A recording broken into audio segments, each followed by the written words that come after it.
Bonjour mesdames et messieurs, dans ce tutoriel nous parlerons des couleurs globales en détail et pour ce faire, vous aurez besoin du panneau nuancier et du panneau couleurs.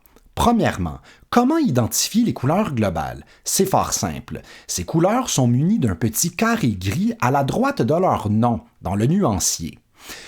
Également, leur icône comporte un petit triangle blanc en bas à droite.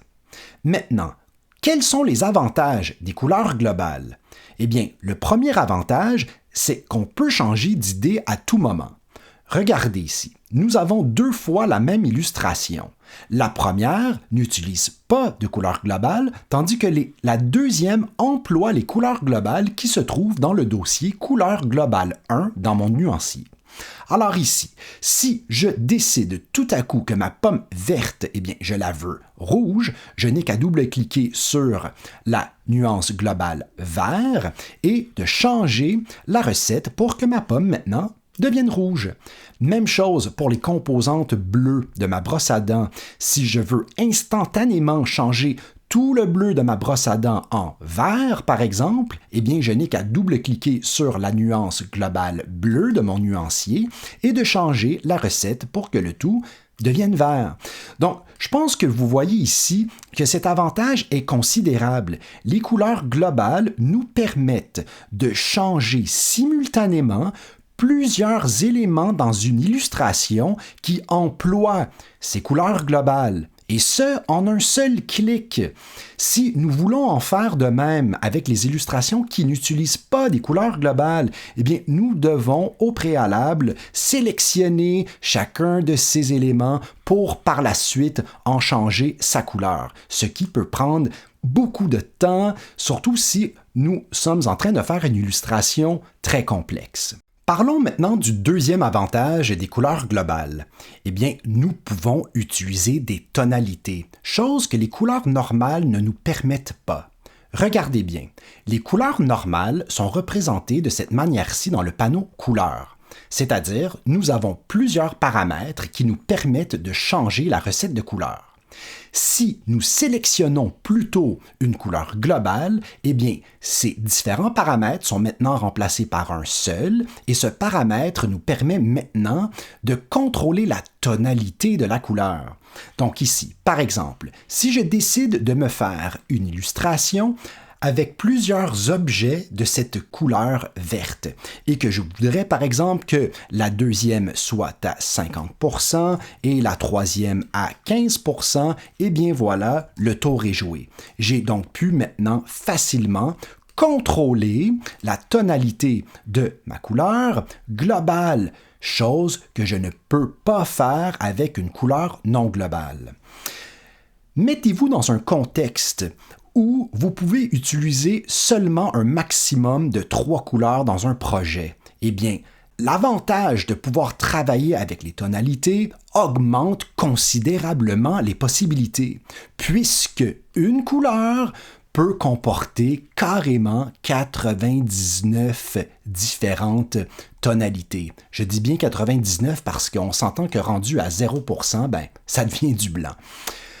OK, maintenant, si vous voulez ajouter ces différentes tonalités à l'intérieur de votre nuancier, voici comment faire. Donc, vous n'avez qu'à sélectionner un objet de votre illustration comportant cette tonalité et de la glisser à partir du panneau couleur dans votre panneau nuancier. Donc ici, on voit que je viens de me créer une nouvelle nuance à 50%. Même chose ici avec mon 15%, je glisse dans mon nuancier. Donc ici, on va maintenant remarquer que si nous double-cliquons sur n'importe quelle de ces 3 nuances, on s'entend tout le monde que ces 3 nuances font partie de la même famille, n'est-ce pas? Nous avons ici notre vert à 100%, celui à 50% et celui à 15%. Donc si j'aimerais tout à coup que ce vert redevienne bleu, eh bien je peux double-cliquer sur n'importe quelle de ces nuances et le tour sera joué. Regardez bien, donc je vais double-cliquer ici sur mon 15% et maintenant, donc, à partir de cette fenêtre, je vais changer le tout pour que ça redevienne bleu. Et voilà maintenant, ma nuance et ses tonalités sont revenues bleues. en un seul clic. Maintenant, j'aimerais revenir sur l'ajout des différentes tonalités à l'intérieur du nuancier. Si vous travaillez dans un contexte où vous allez avoir plusieurs éléments dans votre illustration comportant, par exemple, une tonalité de 50 ou de 15%, peu importe, eh bien, faites-le, il n'y a pas de problème. Mais évitez à tout prix de mettre dans votre nuancier toutes sortes de tonalités parce que vous allez voir, ça engorge rapidement votre nuancier, puis c'est pas nécessairement tout le temps nécessaire. Parce que dites-vous que même si vous n'avez pas nécessairement ces tonalités à l'intérieur de votre nuancier, eh bien, le tout fonctionne quand même. J'ai bel et bien ici un bleu à 100%, un à 50% et un à 15%. Et dans tous les cas, donc encore une fois, si je décide d'en changer la recette, le tout fonctionne en tout temps. Maintenant, un autre avantage, en fait, le troisième avantage des couleurs globales, c'est que nous pouvons les fusionner. OK, donc regardez bien. Si ici, par exemple, OK, ma pomme rouge, on le voit ici, donc cette pomme utilise les couleurs qui sont contenues dans mon dossier couleur globale 1. Mais si je décide tout à coup de vouloir tester, par exemple, une autre combinaison de couleurs, si par exemple j'aimerais que ma pomme devienne jaune-orange, que la brosse à dents devienne orange et que la tige devienne charcoal, donc gris foncé, eh bien, je peux donc au préalable me créer des couleurs globales, donc selon mon désir, et par la suite, je peux donc facilement fusionner ces couleurs. Regardez bien. Donc, si je décide que mon rouge ici devienne plutôt jaune-orange. Donc, je vais cliquer en premier sur la couleur avec laquelle je veux remplacer l'autre. Ensuite, avec la touche commande, je sélectionne la couleur à remplacer. OK? Donc, je répète, je sélectionne en premier la couleur souhaitée et ensuite, je sélectionne la couleur que je veux remplacer à l'aide de commande.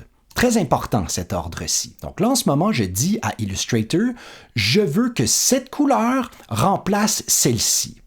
Maintenant que ceci est fait, je peux aller dans le menu en haut à droite de mon nuancier et cliquer sur Fusionner les nuances. Voilà qui est fait. Même chose ici avec le bleu de la brosse à dents, par exemple. Donc, si je veux que mon bleu soit remplacé par le orange, je vais dire à Illustrator, j'aimerais que le orange remplace le bleu. Donc, j'ai sélectionné le orange en premier et par la suite le bleu à l'aide de la touche commande. Je vais dans mon menu de mon nuancier, fusionner les nuances. Même chose ici pour la tige, donc j'aimerais que ma tige devienne tout à coup charcoal et voilà, le tour est maintenant joué. Nous venons donc de voir plusieurs avantages par rapport à l'utilisation des couleurs globales. Mais encore faut-il savoir les utiliser convenablement. Je vous suggère donc une ultime dernière révision. Sélectionnons le tout, supprimons, même chose avec les couleurs dans le nuancier.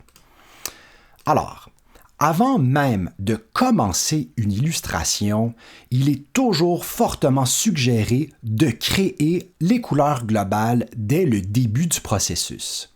Pour ce faire, nous pouvons donc nous créer une couleur tout simplement. Donc, nous allons dans notre nuancier, par exemple, on double-clique ici, on se crée notre nouvelle couleur. Donc ici, par exemple, ce beau fuchsia. OK, je glisse cette couleur dans mon nuancier, je double-clique dessus et par la suite, donc, je clique sur Global. Maintenant, puisque j'ai créé ma couleur globale, je peux commencer à l'utiliser. Parce que si, donc, par exemple, je me crée une couleur, donc ici, je vais m'en créer une nouvelle, par exemple, un turquoise comme ceci.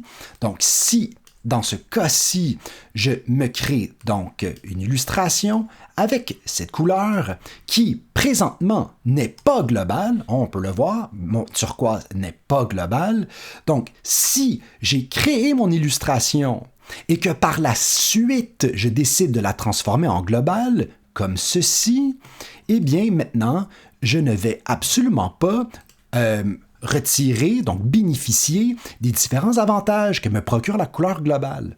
Pourquoi? Eh bien, parce que ces éléments n'ont pas été dessinés à l'aide de la couleur globale. Regardez bien, si je double-clique dessus et que je la transforme, eh bien voilà, ça ne fonctionne pas.